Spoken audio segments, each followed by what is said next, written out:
results. We touched on a lot of the creative stuff yesterday.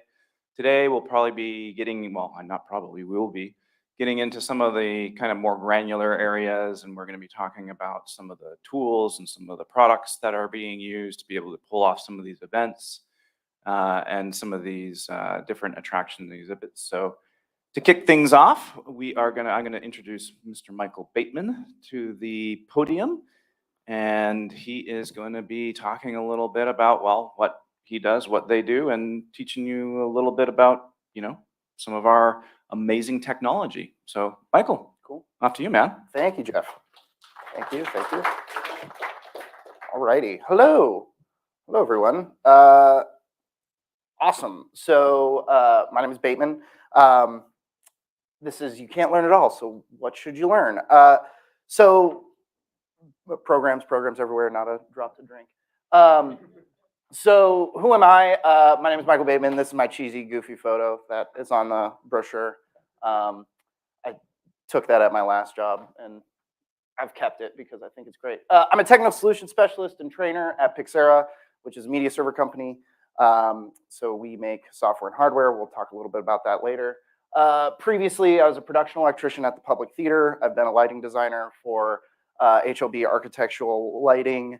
I was a freelance lighting and video designer based out of Arizona, and I was a video technician on a tour called Marvel Universe Live, which was a big tour, 19 projectors, 12 D3 servers. We moved it around every week, and I got to projection map a wall and a floor every week with 19 projectors, which is, a big thing to move around every week. So that was kind of cool, really fun. I went to Arizona State University. I got a MFA in Interdisciplinary Digital Media and Performance, which is just a fancy way of saying projection and video technology and design. And I went to the University of Colorado for my undergrad. Go Buffs. I'm from Colorado. I drink Coors Light. I like the Broncos. I am a Colorado boy at heart. Great. So to start off with, I'm gonna present to you a completely exhaustive list of all the things you should learn as a video designer or a technician or an engineer. This is definitely 100% the most exhaustive list I've ever produced, but it's abridged. So I definitely missed something. So we got content tools. We've got Photoshop, Premiere, After Effects, Illustrator, CorelDRAW, GIMP, Inkscape, Final Cut, Avid, Vectorworks, and DaVinci Resolve is that last one, right? So these are all kinds of content tools. We've got 3D tools, Cinema 4D, Maya, 3ds Max, Blender, SketchUp. That's Vectorworks. I forget what this V is. I've definitely forgotten some. This one's Vectorworks. Revit. This one's Houdini. Animation, compositing. I've got After Effects up there again. Did everyone know Autodesk makes an animation tool called Autodesk Flame? Yeah, Autodesk Flame. This is Harmony, Nuke, OpenTunes, which is an open source animation software. Nuke. I've got Houdini up there again. And then we've got real-time effects engines. So Notch, Touch Designer, Houdini does a little bit of this. Nuke does some of that as well. We've got media playback. We've got Pixera, Avalites, 7 Sense, Disguise, Watch Out, Green Hippo, Mbox, QLab, Isadora, Touch Designer can also be a media playback system. Modulate, Resolume, Ventus, MadMapper, ProPresenter, even VLC, right? You can play back stuff with VLC. Please don't, but you can. We got switchers, we got processors, we got controllers. I added ROS last night after a conversation with Corey, or after last night when Ross was like, yeah, I do a bunch of ROS stuff now, and I didn't even think of that while I was making this. So that's one I definitely forgot and added last night. We've got 3D engines. These are incredible. These are becoming more and more important in our world, right? Unreal, Unity, Godot. All 3 of these are open. They're free to play around with. Camera tracking systems, OptiTrack, Stipe, not Skype, but Stipe, Black tracks, which is kind of a form of OptiTrack. We've got all these other things that I couldn't really decide what category they fit in. We've got Companion, Stream Deck, Grand MA, ETC, Blackmagic, OBS, this one, vMix, NDI, right? This one's Spout. We got all these things, all these programs that you got to learn. It's a whole lot of them. And then we've got all these other things you got to learn, right? You've got signal flow. We've got connectors, connector types, HDMI versus DisplayPort, HDMI 2.0 versus 2.1, DisplayPort, port 1.2 versus 1.4. We got codecs. A lot of codecs out there. You could have a whole day on codecs. I'm gonna go a little bit over codecs more, but codecs are a big one. Color. You could have a whole semester worth of classes on color and color spaces. And if you start researching color, you will fall down a rabbit hole so fast, I can't even begin to describe. You will learn what Rec 709 is, and then you'll learn what Rec 2020 is, and then you'll learn about XYZ D60, and then you'll learn that that was made in 1931, and you're like, why are we still using standards that we made in 1931? And then you just keep going, and you keep going, and you keep going. Clearly, I haven't spent any time on that. KVMs, right? KVMs are becoming incredibly important as we have all these big systems, all of these computers working together. You have to be able to manage a KVM, which is keyboard, video, mouse, if no one knows what KVM stands for, keyboard, video, mouse. Networking, right? You gotta know networking. All these things work together. They all work together on networks. You gotta know programming. You gotta know a little scripting. Python, C++, Lua, take your pick. You gotta know a little bit of something. Projectors, right? What kind of projectors are you using? Barco's, Christie's, Panasonic's. Gotta know something about what kind of computers all these programs are running on, your display settings, NVIDIA, some command line. You got to know something there. Cameras, are you making content? Or do you know, are you working with ARRI? Are you working with Canon? Are you working with, Panasonic Lumexes? Are you working with pan tilt zooms? What kind of cameras are you working with? Yeah. Someone said at a table this morning, power, and I was like, yep, I didn't put that on this slideshow, so I added it just now because you got to know something about power, right? You got to know what your West Virginia, everyone know West Virginia, watts equals volts amps, right? That's an incredibly useful formula to figure out if you're ever dealing with turning on a bunch of projectors at the same time and you don't want to overload a 50 amp circuit. I've never done it, I promise. Video comes with audio. Got to know something about audio. Got to know something about how audio signals work. You've got to at least be able to take audio from a video and hand it to the audio person so that way they can play the audio out if you're not going to. You got to know something about control protocols, OSC, UDP, TCP, all of these control protocol, DMX, between that network things between different systems, lighting, audio, video, all these things work together. Got to have soft skills. Eric said this morning, what's the first thing you got to learn how to learn?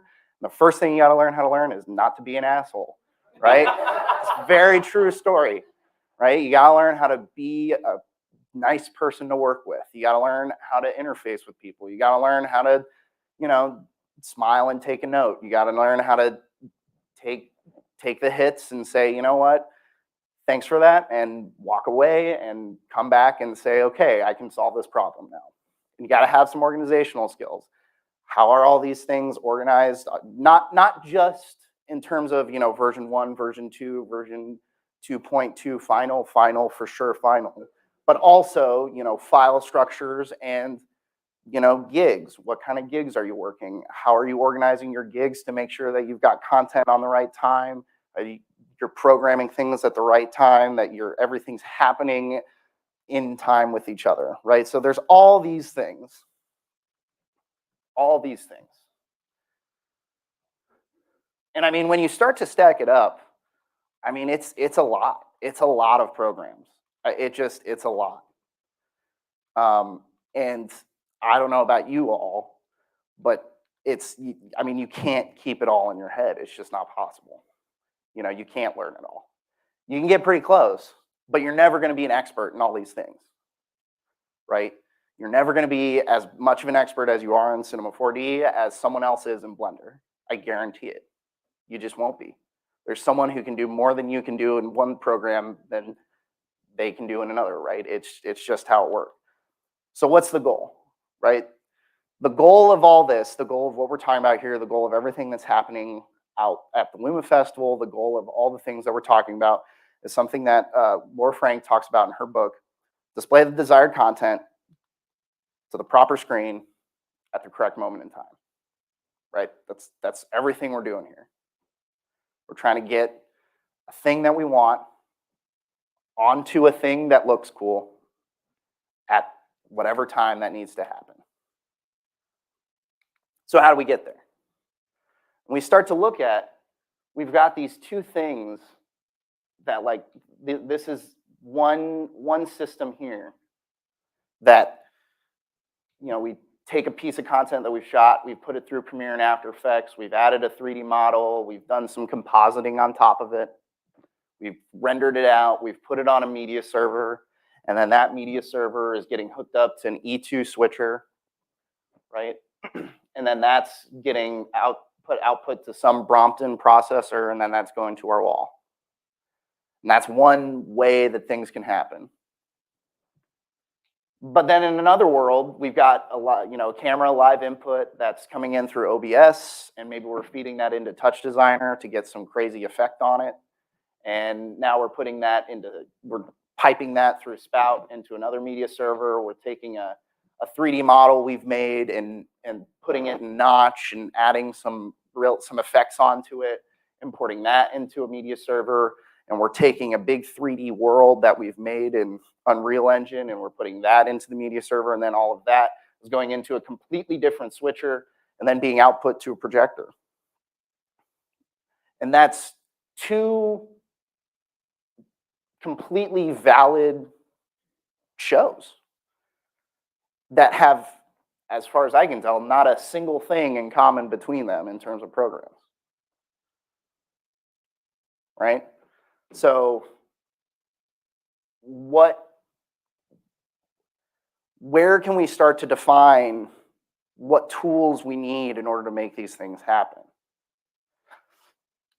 And we can kind of break it down a little bit into kind of these boxes of where where does one job start and where does the next job end, right? So what's our desired content? So this is a lot of our content creation tools that we talked about. Things like Premiere, After Effects, the Adobe Suite, 3D modeling, some compositing, some animation, working with live inputs. We've got our proper screens, and so this is kind of our engineering side a little bit. This is our switchers and our matrices and our processors and where our signal flow goes, kind of how it goes through everything, how it gets to our output. And then we've got our desired moment in time, which is typically some kind of media server system that's handling all of that, right? Something that is telling a piece of content to go to a screen at some point of time. Whether that's generative content, interactive content, there's some piece in there that's going to actually take that and output it to a screen. And that's still kind of general, right? So we're generalizing here now. We're talking about desired content, a moment in time, and proper screen. Content production, media operations, screen engineering. And I mean, it used to be, and I'm pretty young, but it used to be that, one person had to do all this. And, one person would have to know everything, because it used to be that you just load up a show into QLab and you put it through like one image processor and it went to a screen, but that's just not the case anymore. I mean, these things are getting so complicated. These shows are getting so big. This kind of, even the fact that we're in this room talking about it is significant and is indicative of how much this industry, just video, has grown. Because it used to be that one person, it was just kind of like Yeah, you're the video person. So you're going to do the design, and you're going to handle what that, where it goes, and you're going to warp everything, and you're going to program it all, and you're going to probably hit the go button too. But it's just not the case anymore, which is great. So, and it's important because we now have so many things we have to learn as we talk about all those programs. So where can we break those down? Where can we say, okay, if we're doing this content production, what do we need to actually know? Right? We're responsible for the actual content.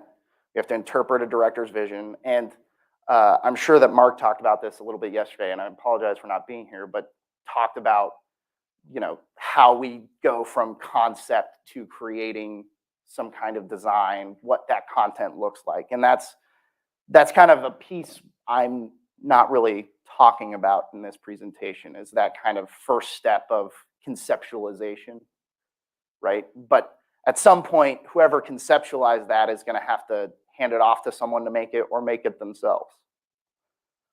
And so you're delivering video files, you're setting up a shot, you're setting up what that creative content looks like. If you're doing the media operations, you're operating some kind of media server, whether that's a queue-based media server or it's interactive. That's the person who's setting up what that system is doing. If it's interactive, they're having to do a little programming to be able to bring in data and make it look like something. They're coordinating signal flow to the screen engineers. And then the screen engineer is usually always the one dealing with the outputs, right? An LED screen or a projector. They're in charge of the signal flow. How does video get from one point to another point? And I say that because it's gotten so much more complicated than just here's an HDMI cable. They're usually also physically setting up the screens, or at least coordinating those that do. Someone's got to be there to put the wall up. Someone's got to be there to hang the projectors. And those people, this goes back to something I talked about a little earlier about soft skills, right? Those people, whoever's setting that stuff up, are just as important as the programmers, are just as important as the content makers, are just as important as the people setting up the signal flow. Because without people to set it up, there's still no show, right? It takes everyone.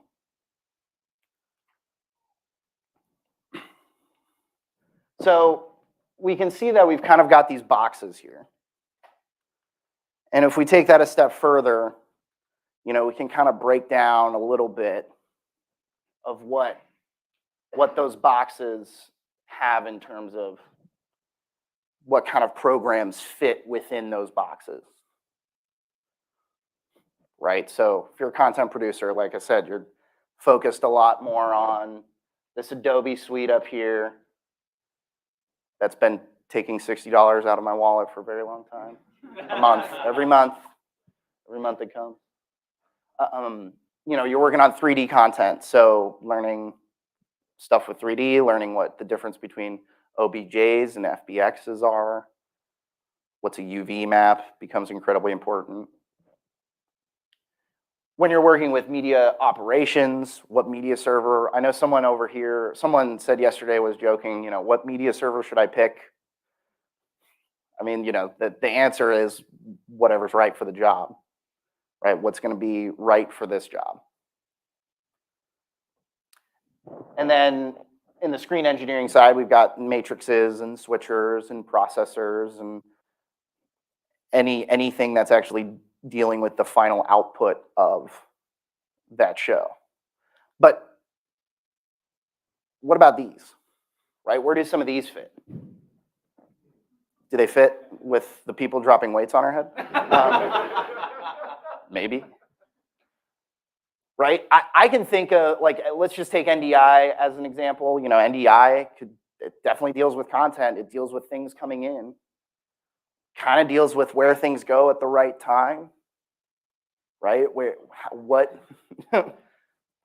It's kind of about where is it getting output to. OBS, same kind of thing, right? OBS has become this kind of ubiquitous program for handling streaming or bringing in inputs. right? It can kind of fit in content. It can kind of sort of fit in the media operators. It can kind of sort of fit in this last step, the screen engineering. And so we see that these boxes aren't really boxes, right? They're circles, right? And so we see that this kind of fits somewhere in the middle. And, this is kind of generalizing a point here, but it's saying the boxes aren't really boxes. And I think that's something that, as video designers and technicians and engineers, that oftentimes I find in our industry, you'll work with certain people who want to hand over an HDMI cable and say, this is your problem now. I know that the signal that comes out of here, and now it's your problem. And that's just never how it works. Or it's never how it ought to work, in my opinion. Right? Flexibility is key. You've got to be able to adapt. You have to be able to say, oh, okay, well, I don't know exactly this thing. I don't know exactly how you got this, this content outputting out of there, because I don't know that system. But I know something like it. And so how do we make sure that we're able to be flexible, that we're able to adapt? And the answer is you don't learn a program. You don't learn OBS. You don't learn vMix. You don't learn Cinema 4D. You don't learn Blender. You learn a system. You learn how to learn. Kirsten said yesterday that the best way to learn how to do something is real world problems. It's not following a Lynda course. It's not following a Coursera course. Right? You solve a problem. You learn how to solve a problem. You don't follow steps. Because if you take a media server like Pixera and you learn how to solve a problem with it, that's great. Now you've learned how to solve that problem with that system. But you can take the tools that you learn with that system and you can transfer it to any other media server, right? Because you're still just learning, you're still just using the tools that you've learned how to use and you're applying them to some other system. The things that you learn on Pixera will probably work with a media server like 7th Sense, will probably work with a media server like Ventus, probably work a little bit with Disguise, right? You're learning how to solve a problem. One of the things that I want to talk about here is, does everyone know Malcolm Gladwell's 10,000 hour rule? Yeah. Disputed, it's a weird thing, but he basically says that it takes someone 10,000 hours to become an expert at something. None of us have enough time to put in 10,000 hours on all those programs that I just put up. I mean, it's just you wouldn't gig, you wouldn't do shows, you would just be stuck at your desk on a computer learning programs 24 hours a day, all day, every day, and you still wouldn't learn it all. So instead of putting 10,000 hours into a program like Blender or into a program like Cinema 4D or a media server like Green Hippo or whatever, you put 10,000 hours into learning how to solve problems and learning how to use the tools at your disposal to adapt and to be able to say, what thing can I use from this tool, from Cinema 4? Oh, I've done some modeling here before, except I've got this other model that came from a different program. Okay, well, maybe I can import this into this program and manipulate it a little bit and be able to send it on its way to the content producer, right? So you've done 10,000 hours into learning how to solve problems. And I think the other important thing with this 10,000 hour rule is that if you dump it into learning and specializing in one thing and one thing only, that thing will likely be obsolete in 3 or 4 years, because that's how fast technology moves right now. Is these programs are changing every 3 to 4 years. Easy. Also, I'm getting hot in here. Is anyone else with me? No, just me? Okay, I'm just nervous. I'm just flush.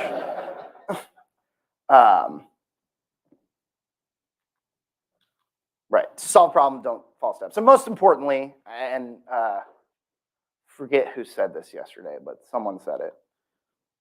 These are your friends. Googling YouTube, not a joke. I taught myself Vectorworks when I was in high school on YouTube. Just YouTube and Google. How do I do things? How to do this?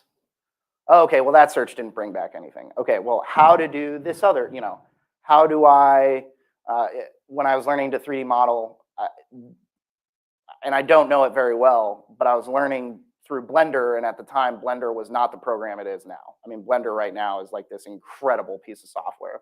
But when I was learning it, no one was using Blender, and so I had to learn everything through Cinema 4D tutorials and apply them to Blender. And so instead of looking up like Blender, how to extrude object, you can look up, Cinema 4D, how to extrude object, and then go to Blender and find an extrude tool. And it's the same principles that apply. You were talking about extrude the other day, so that was. But learning how to Google, I mean, there's this joke all the time out there that like IT people are just Googling your problems. And honestly, there's a lot of truth to it. I mean, if you literally, oftentimes, if someone asks you a question and says, how do I do this? And you literally type it into Google, I think you would be shocked at how often the answer is like the second or third thing down. It's not the first thing. It's never the first thing. And and the people look at the first thing and they're like, well, that's not it. It must be nothing. So I'm going to call support, right? If you go like 2 or 3 down, or you go into the third page, you're going to find some random forum that has the exact right answer you're looking for. And that's okay. That doesn't make you as a technician or an engineer or designer, that doesn't make you a failure because you've had to look something up for one specific use case. You used your resources. We have this great thing called the internet. I think we should use it. I'm going to pause there for questions because I feel like I've just been talking at people for a while.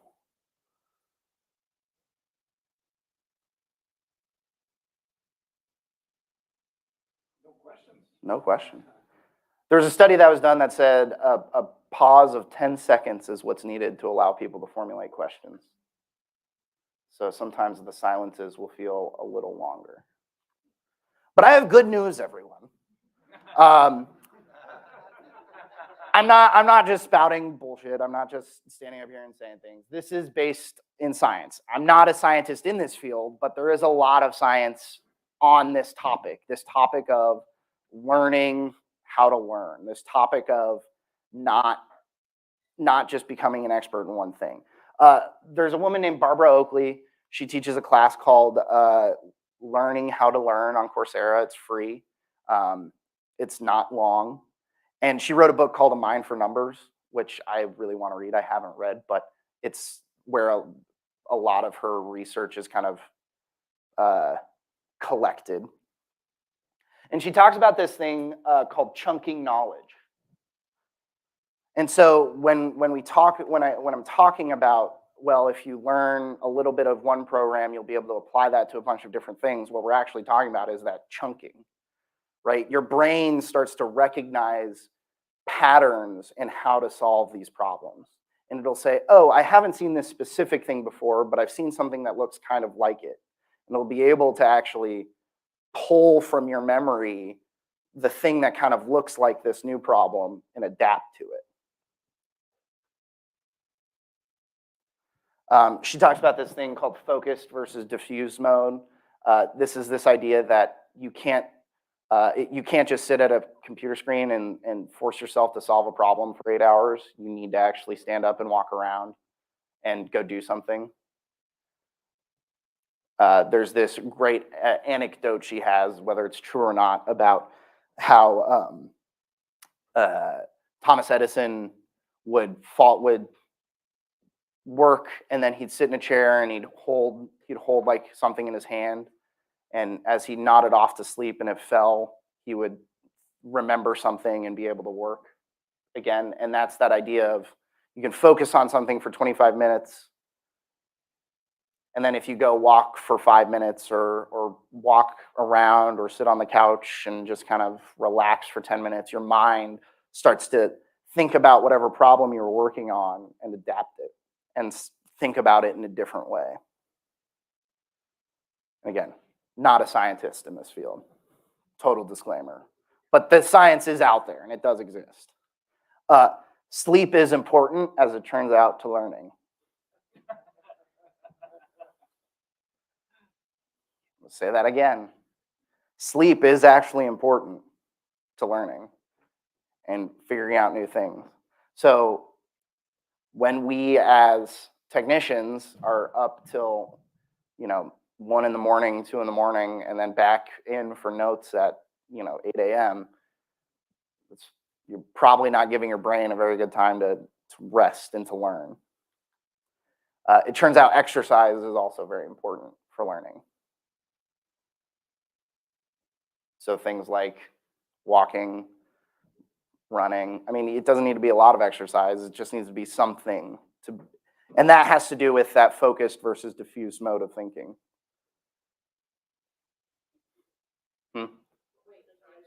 Or weightlifting. Yeah. I mean, maybe not at 9 a.m. on a Saturday above us, but yeah, it's fine. So what does this look like practically? So learn how to make the type of content you want to make. Pick a process, not a program. Right? I think a lot of folks will tell you, and if some of my colleagues here want to step in and add something here, it is good to pick something and it is good to pick something and become proficient in that thing. It is what I'm saying up here. What I'm not saying is do 5 minutes in every program, right? That's not what I'm saying. What I am saying is that you need to become proficient in one thing and then figure out how to apply that proficiency to a bunch of different things, right?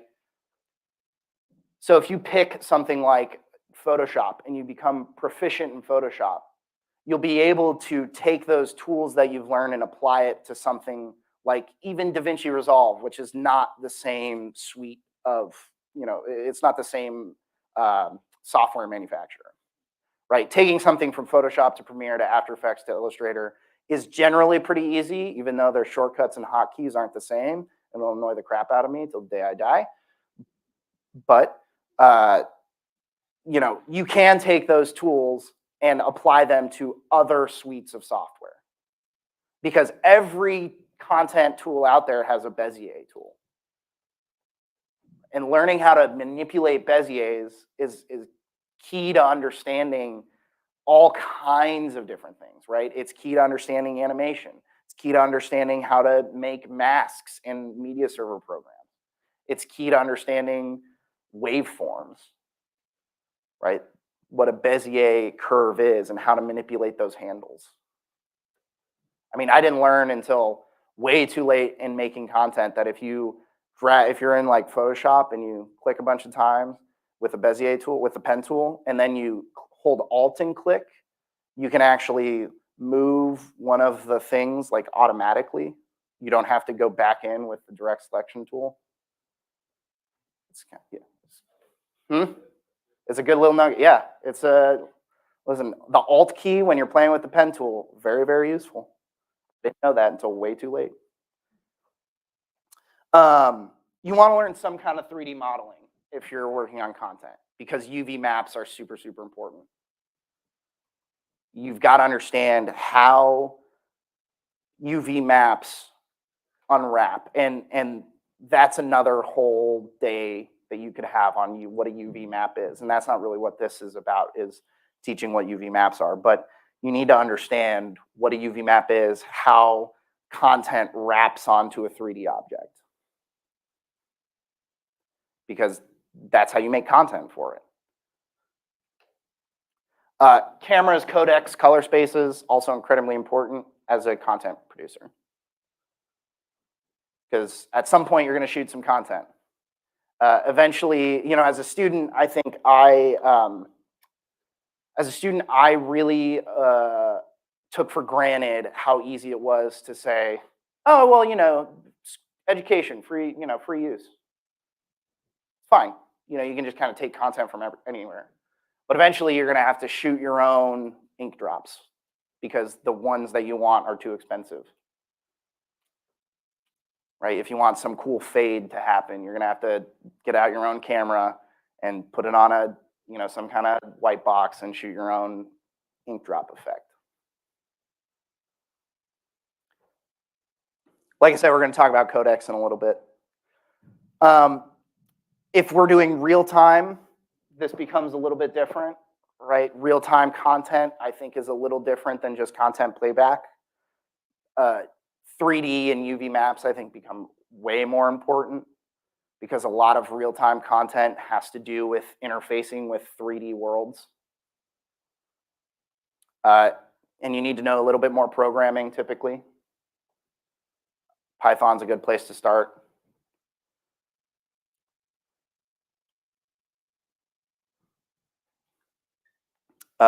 If you're interested in XR or extended reality or virtual production, you got to start here.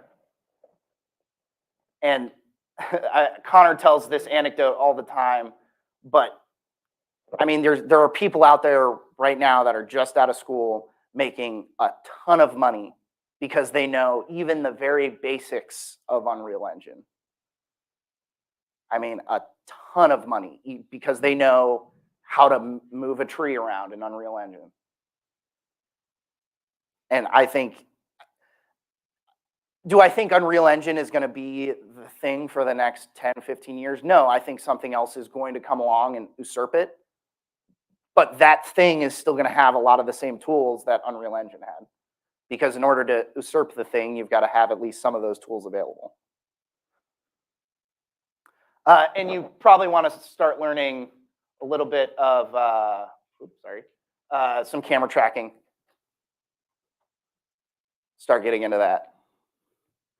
And again, the idea here is you pick something, you learn enough about it to understand how it works, to understand the tools that are available in the software, and then you can take that and apply it to all these other things. So that way, when you're on the next gig, kind of like something Jeff said the other day yesterday was, I've been on a gig where I've never used this program in a show environment before. But you've learned enough about something like it that you can make sure that that thing still works. This is a great slide that I found. Free alternatives, I think, like I said, Adobe's been sucking money from my wallet for a very long time. I think it's important to have free alternatives to things. Blender is so powerful now. Christine, we can give this slideshow out, right? Okay. Okay, great. Yeah, I see a lot of people taking photos, and I just want to make sure that they can get the actual thing. For media operations, I think you got to pick a server and learn it well, right? Pick one thing, learn it well enough to be able to go and work shows with that thing, because once you have done shows with that thing, you can go and learn other shows with other things, right? Solve problems, not systems. So different playback systems have different, serve different shows. There's a show that, I'd probably never use, Pixera to do some show with Green Hippo that can't do something. I would never use Green Hippo to do something that Pixera could do, right? Different things they solve different problems. And I think something I want to drive home with media servers, especially about that question the other day of like, which one should I use, is there's no such thing as a plug and play media server. Doesn't exist. There are always problems to solve outside of that thing. Just other skills you need to know, I think, for media operations person is knowing computers, networking, codecs, playback.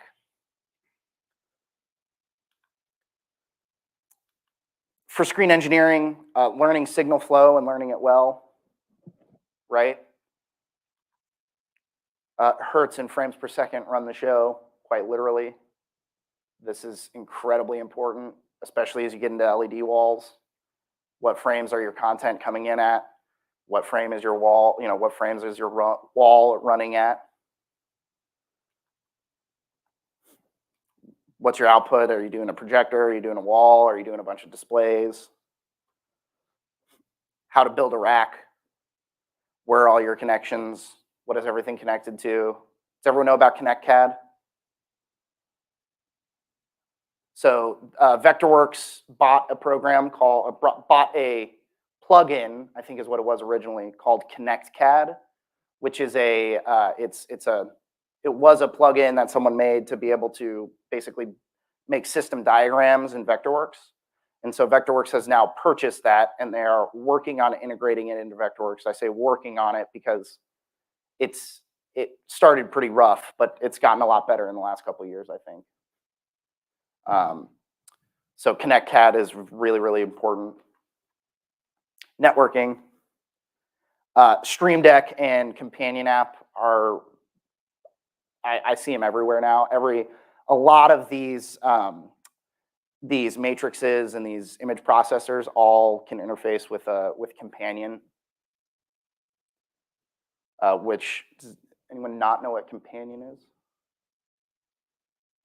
Yeah, so Companion is basically a free application that you can download that runs on your Stream Deck, but people make plugins for it that kind of extend beyond what Stream Deck has in their official marketplace.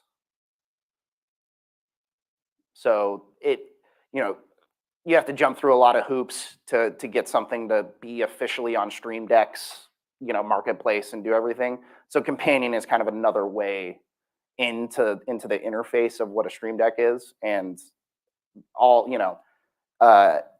lot of broadcasting companies have made plugins for Companion. Timecode, GenLock, FrameLock, these all are super important as a screens engineer as well. So then what should everyone know?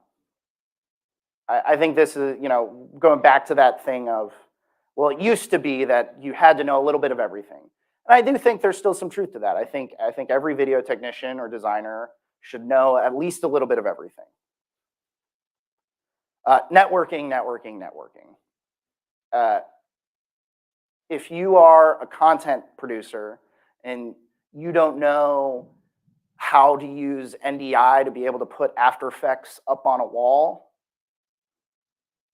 then that's a misstep on your part, I think, right? It's something that becomes very important and very useful and very helpful to be able to put a content making software up on a screen and map something out exactly. Excuse me.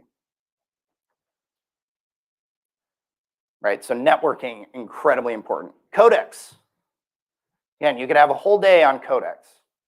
I am going to share a couple of slides that we have in one of the Pixera training presentations.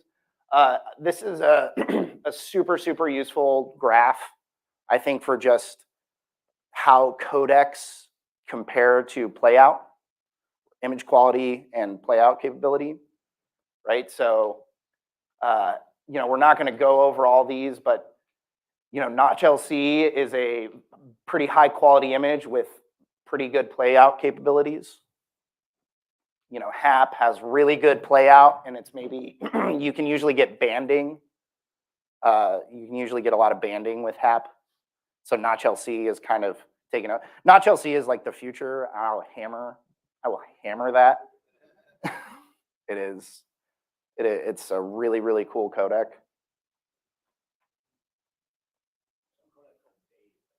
Dave? Is it? We got to add it to it. Right, so codecs are, it doesn't matter where you are in video land, you need to know something about codecs. And you need to understand what a wrapper is, what a container is, how those codecs interface with whatever media server or playback system you're using.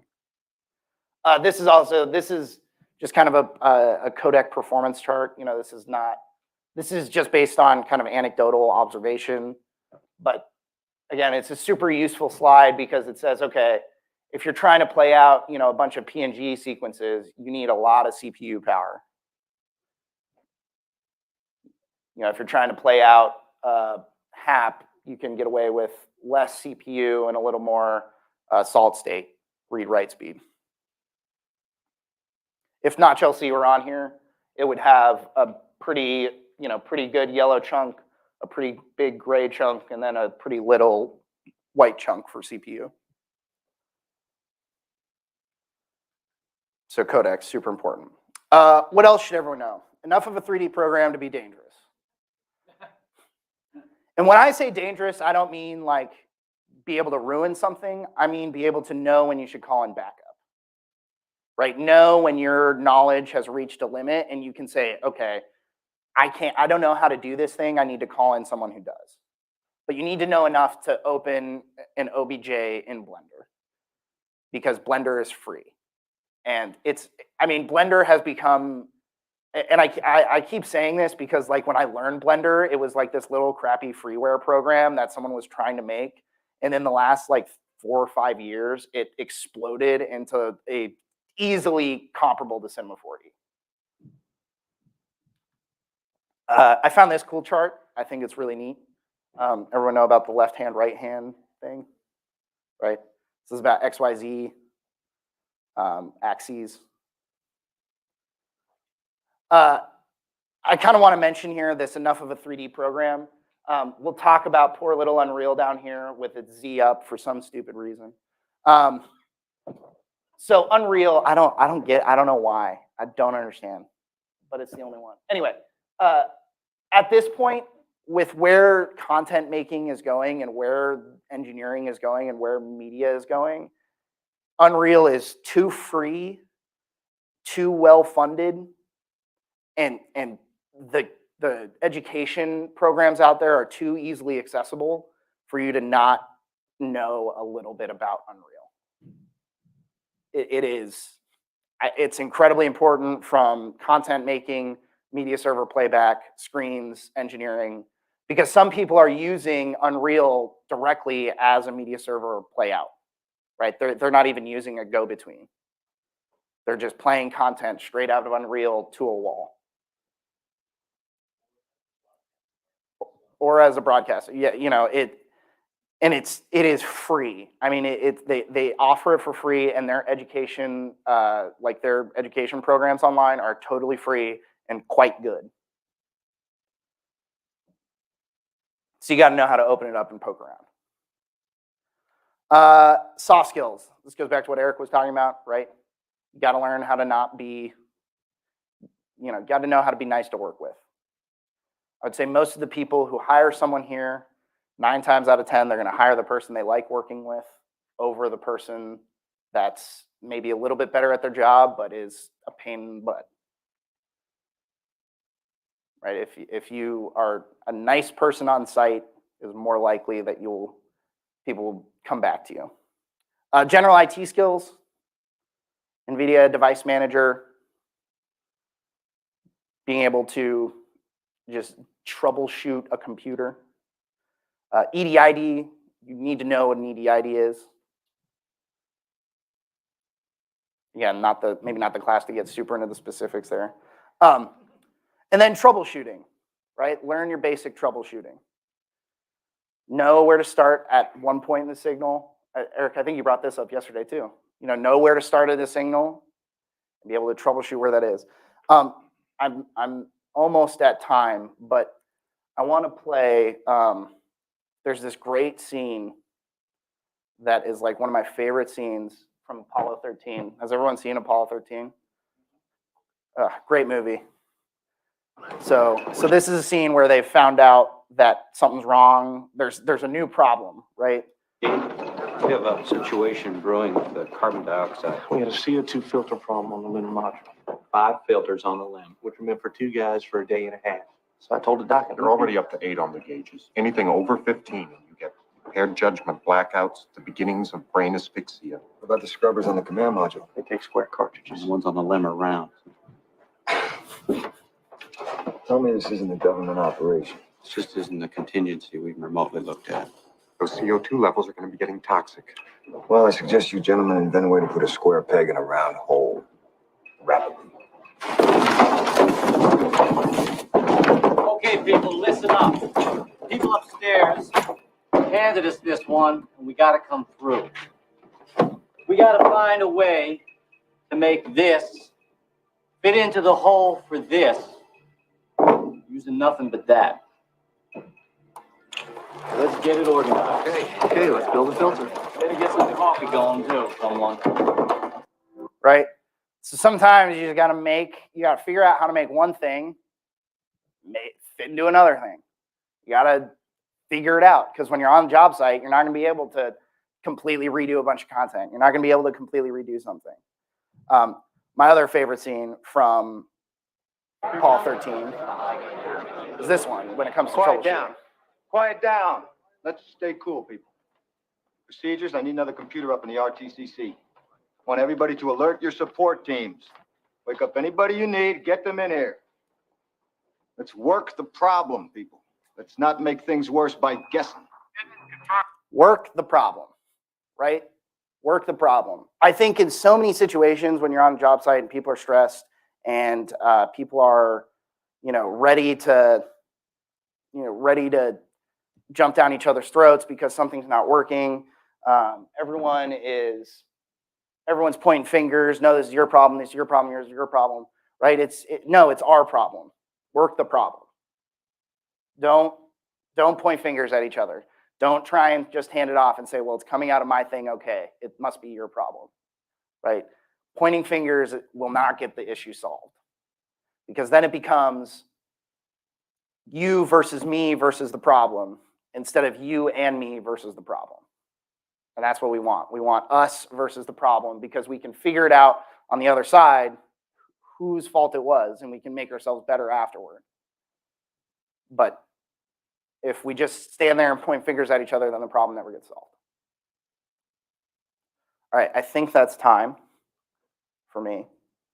These are my sources. Any questions?